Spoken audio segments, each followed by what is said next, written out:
नमस्कार, आप देख रहे हैं होम टुडे न्यूज चैनल। मैं विनीता आपके साथ। आइए देखते हैं आज की कुछ खास और बड़ी खबरें।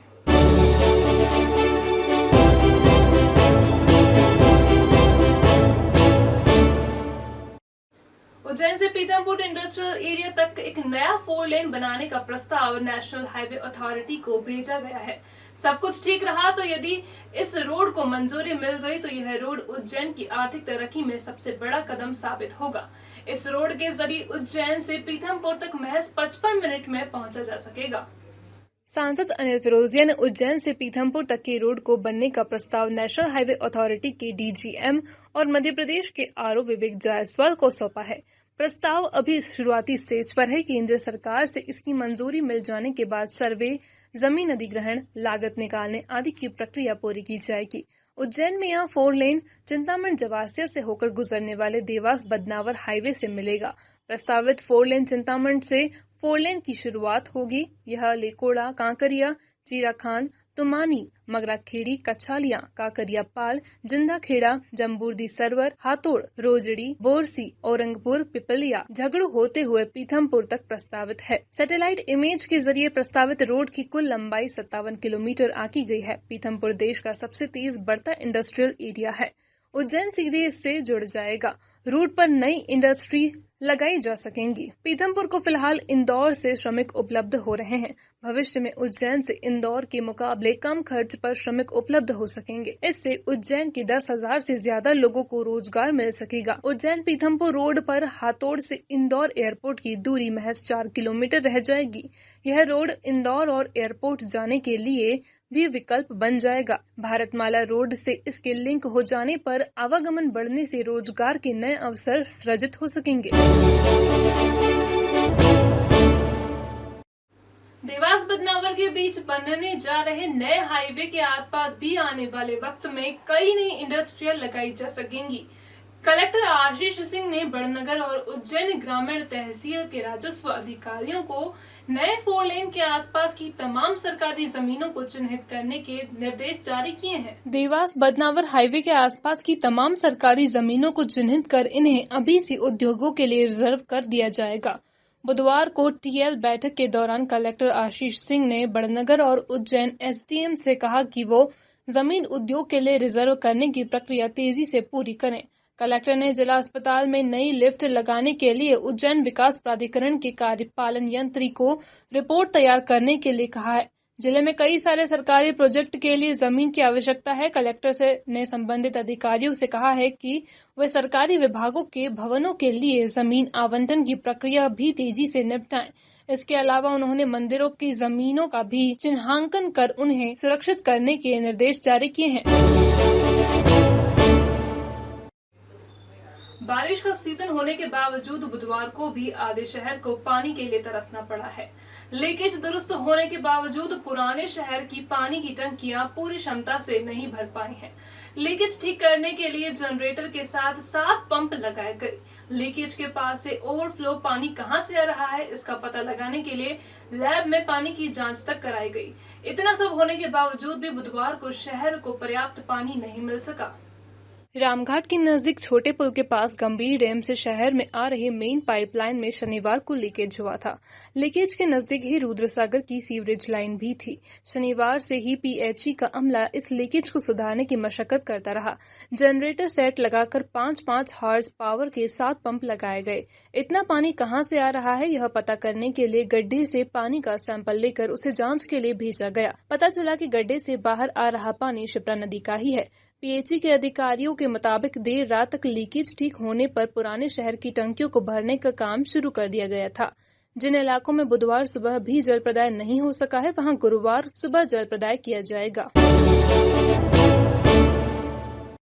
केंद्रीय शहरी विकास मंत्रालय द्वारा देश की सभी स्मार्ट सिटी में ट्रांसपोर्ट फॉर ऑल चैलेंज की शुरुआत की है। हमारा शहर उज्जैन भी इसमें सहभागिता कर रहा है। शहर के नागरिकों को ऑनलाइन या ऑफलाइन ट्रैफिक से जुड़े 28 सवालों के जवाब देने होंगे। इन जवाबों के आधार पर मिले फीडबैक से ही आने वाले समय में उज्जैन में ट्रैफिक, ट्रांसपोर्ट जैसी सुविधाओं को सही करने में मदद मिलेगी। स्मार्ट सिटी कंपनी ने नागरिकों के सुझाव जानने के लिए शहरी विकास मंत्रालय के ट्रांसपोर्ट फॉर ऑल चैलेंज की एक लिंक शेयर की है। जैसे ही आप इस लिंक पर क्लिक करेंगे, आपके सामने आपके शहर से जुड़े 28 अलग अलग सवाल होंगे। आपके शहर में सार्वजनिक परिवहन की सुविधाएं कैसी हैं, अधिक किराया, लंबी दूरी तय करने में लगने वाला समय, बस या ऑटो में होने वाली असुविधा, ट्रांसपोर्ट के दौरान आने वाली बाधाएं, आवागमन की बेहतरी को बनाने के उपाय जैसे सवाल आपसे पूछे जाएंगे। यह सर्वे ऑनलाइन के अलावा ऑफलाइन भी होंगे। सर्वेयर आम लोगों के पास जाकर यातायात से जुड़े सवालों पर लोगों की राय जानेंगे। सर्वेक्षण के आधार पर सामने आए निष्कर्ष शहर में नागरिकों की यात्रा को अधिक सुरक्षित, सुविधाजनक और किफायती बनाने में मदद करेगा। इसी सर्वेक्षण के आधार पर यह तय हो सकेगा कि आने वाले वक्त में यातायात में कहां सुधार की जरूरत है और किस तरह के बदलाव किए जा सकते हैं। ओम गुरु कृपा राखी भंडार 21 वर्षों से अपनी सेवा दे रहा है। फैंसी राखियों का खजाना, क्वालिटी में मध्य प्रदेश नंबर 1 काउंटर। शहर में सबसे ज्यादा वैरायटी है। हमारे यहाँ एक से बढ़कर एक डिजाइनर रंगों में है फैंसी राखियाँ। बन्ना डोरी, स्टोन राखियाँ, मेटल स्टोन राखियाँ, वुडन वाली राखियाँ, चूड़ा राखियाँ, भैया भाभी की एंटिक जोड़ा राखियाँ, बच्चों की टेढ़ी राखियाँ, फुंदा राखियाँ, ब्राह्मण राखियाँ, फ्रेंडशिप डे राखियाँ, चंदन राखियाँ, रामा पैटर्न राखियाँ, गुजराती कड़े महिलाओं के लिए। इसके अलावा और भी कई प्रकार की राखियाँ हमारे यहाँ उपलब्ध है। हमारा पता ओम गुरु कृपा राखी भंडार, प्रकाश टॉकीज, नई सड़क, उज्जैन। Mobile number 9098858899 9424511811। आइएगा जरूर।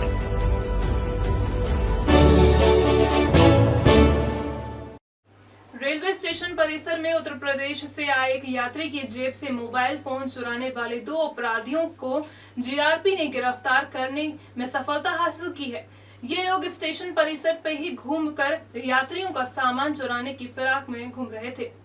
27 जुलाई की शाम उज्जैन दर्शन के लिए आए उत्तर प्रदेश के कुंडा जिले के रहने वाले लवलेंद्र पिता सुरेश सिंह की जेब से 23,000 और 18,000 रुपए कीमत के 2 मोबाइल फोन चोरी हो गए थे। लवलेंद्र ने जीआरपी में मामले की शिकायत की। स्टेशन के क्लोज सर्किट कैमरा के फुटेज चेक किए गए तो 2 संदिग्ध युवकों की पहचान हुई। मंगलवार शाम को ही जीआरपी की टीम ने इन्हें स्टेशन परिसर से ही दबोच लिया। दोनों आरोपी दूसरे यात्रियों का सामान भी चुराने के प्रयास में थे। इनके नाम सुरेश पिता खुशीलाल निवासी शिजालपुर और राजू पिता हल्कू निवासी भोपाल है।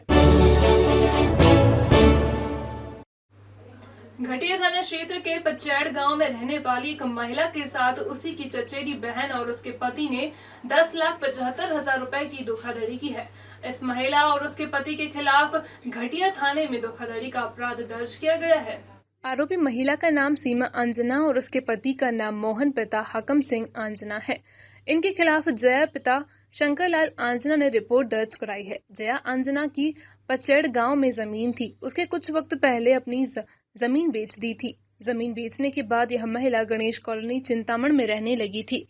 जमीन बेचने के बाद महिला के पास काफी रुपए आए थे, लिहाजा ढाबा मोरी गांव में रहने वाली उसकी चचेरी बहन सीमा और उसके पति मोहन सिंह ने जया को सलाह दी कि इन पैसों को बिजनेस में लगाओ। मोहन ने जया को बिजनेस में पार्टनरशिप का ऑफर दिया। जया से अलग अलग वक्त में 10,75,000 रुपए लिए और उसे बताया कि चने खरीद कर उसे बेचेंगे। 6 महीने बीत जाने के बाद भी मोहन सिंह और सीमा ने न तो जया को रुपए का हिसाब बताया और न ही पार्टनरशिप वाले बिजनेस की जानकारी दी। जया आंजना समझ चुकी थी कि उनके साथ धोखा हो गया है। उन्होंने घटिया थाने में मामले की शिकायत दर्ज कराई।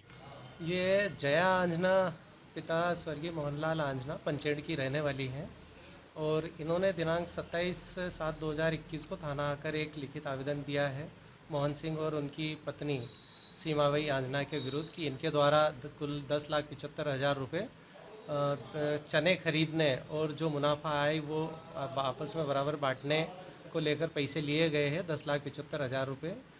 मोहन सिंह और उनकी पत्नी द्वारा चने भी खरीदे नहीं गई है और कुछ जो मुनाफा आता है वो भी उनको नहीं दिया गया है। उनके साथ धोखाधड़ी की गई है, जिस पर से आवेदन प्रस्तुत किया था। आवेदन के आधार पर मोहन सिंह और उनकी पत्नी के विरुद्ध धारा 420, 506, 34 के तहत अपराध पंजीबद्ध कर विवेचना में लिया गया है। सर, फरियादी महिला कौन से गांव की निवासी है?